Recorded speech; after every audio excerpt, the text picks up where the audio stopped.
Hey guys, John Duncan here. I want to talk to you about the biggest money problem that's so obvious that most of us miss it. And the biggest money problem, a lot of times people think it's the markets, it's taxes, it's, a host of different things that cause money problems. But I'm here to tell you that it's like the forest from the tree. It's actually lack of money that is the biggest problem. Would you agree? Like, in other words, not having enough. So, an example would be, let's say you have this guy here, and he's worked like crazy and he's saved up $1 million. And his friend is over here and he's got $10 million.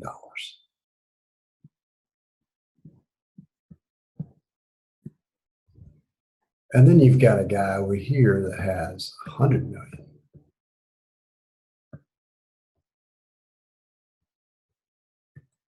Got longer legs.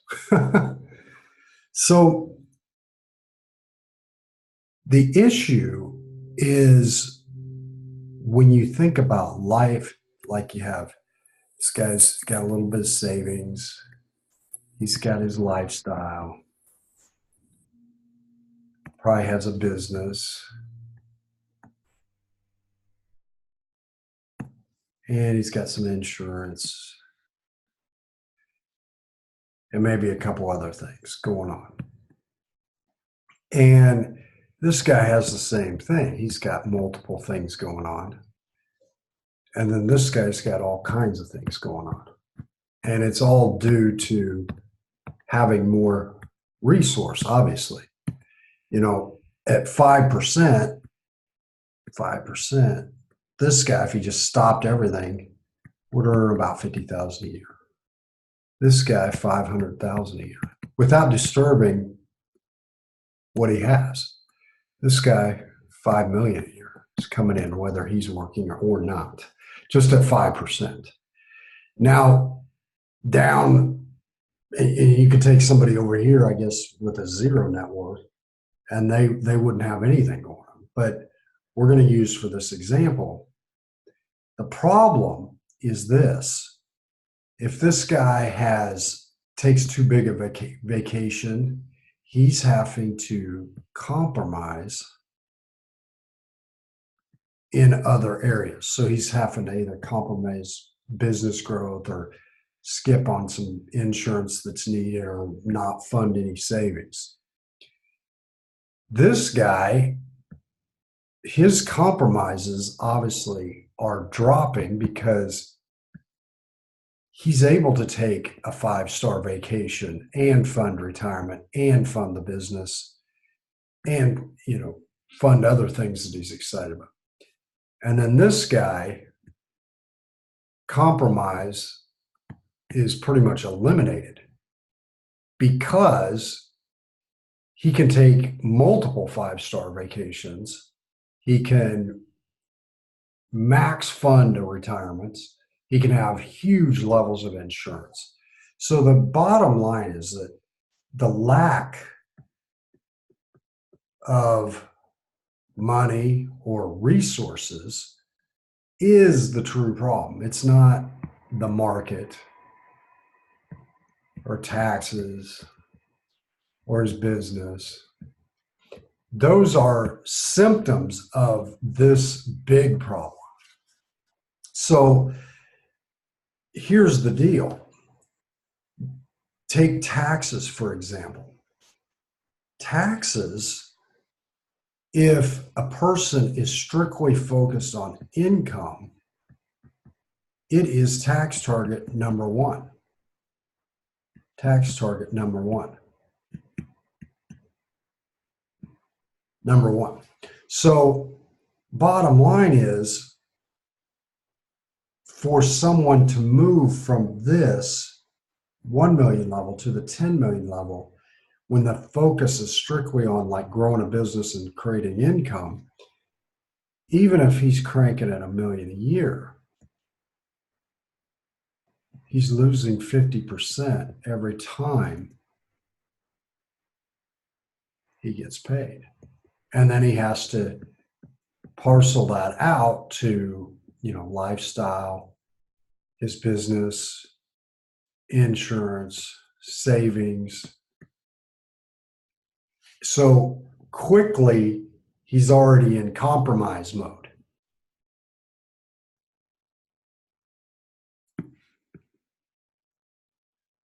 Because there's a lack of money. Same difference may be said of the 10 million, just depending on the lifestyle. At 100 million, everything changes. And $1 billion, obviously, goes even higher than that. So, bottom line is, lack of resources is the actual problem.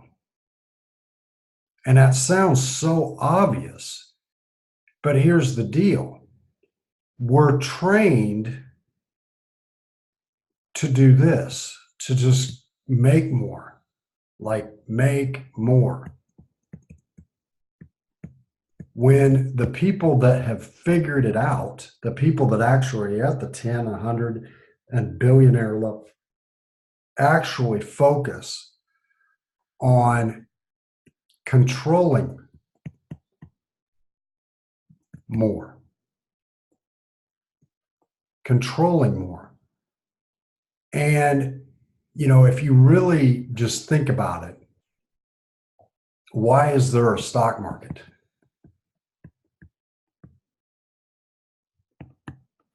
Isn't that businesses actually attracting money to grow? Why is there bank lending? That is creating more dollars into the economy, number one. But number two, it gives those that are qualified the ability to control more.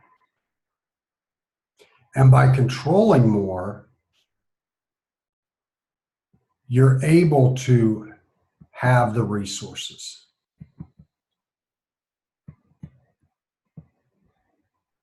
So that you stop compromising between lifestyle, between business growth, between having proper savings, having proper insurance. And so the key that I'm trying to say here is, whether you're just starting out or you could be at the 100 million, wherever you are, the problem is always lack of capital. But in today's world, the lending has never been more easy to acquire, like getting dollars to put to work. And just a side note on that, I have a lot of times people say, well, my house, whatever. If you took a loan at 5% and you earned only 5% on that money, the money grows or accumulates if you put it in, a vehicle that compounded at 5%. The loan is actually amortized. So it actually still would be a massive difference to the positive, even if you were loaning at the exact same rate. But what is everybody talking about these days? And it applies to people that are overspending on consumable type of assets, big cars, big lifestyle, and using credit cards to fund everything. Once you get beyond that and you actually are making good money, it's time to start looking at ways to control more assets so that you do not have to compromise between having it all. Like, think about it, like everybody talks about these days, that term have it all. What's the difference between having it all and not having it all? It's lack of money or having the money. It's like that old saying, money makes the world go round. Well, it also creates the situation where you can have the dream lifestyle, savings, insurance to protect against the unknown, and grow your business. So the theme amongst the poor, or those that are always having to compromise, is debt is bad. But the richest in society, including corporations, use Wall Street and banks and even insurance companies to control assets and solve the biggest problem, which is lack of dollars. That is the fundamental shift. When I have a client that's making really good money but doesn't have really much security because they've been living large, don't have proper insurance, don't have a lot of things in place, don't have passive income streams and so forth, the shift is taking them from an income generator to an asset controller. And by doing that, compromise, get less and less and less. And then they can live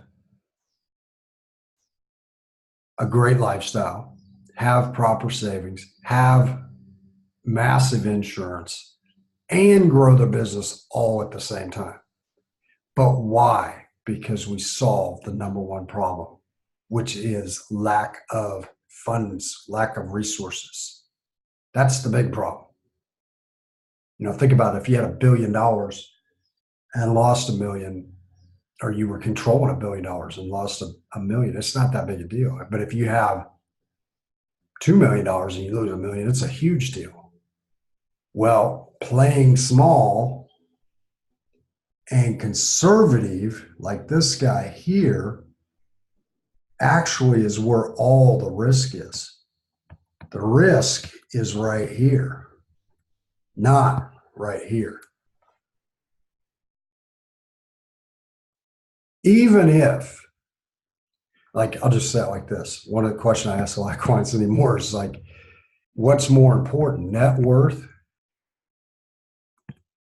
or credit capacity? Those that know me know that credit capacity, if it's big enough, net worth is kind of immaterial. Net worth is net worth. I agree with that. But with enough credit capacity, you can do some crazy good things because you can control large scale assets,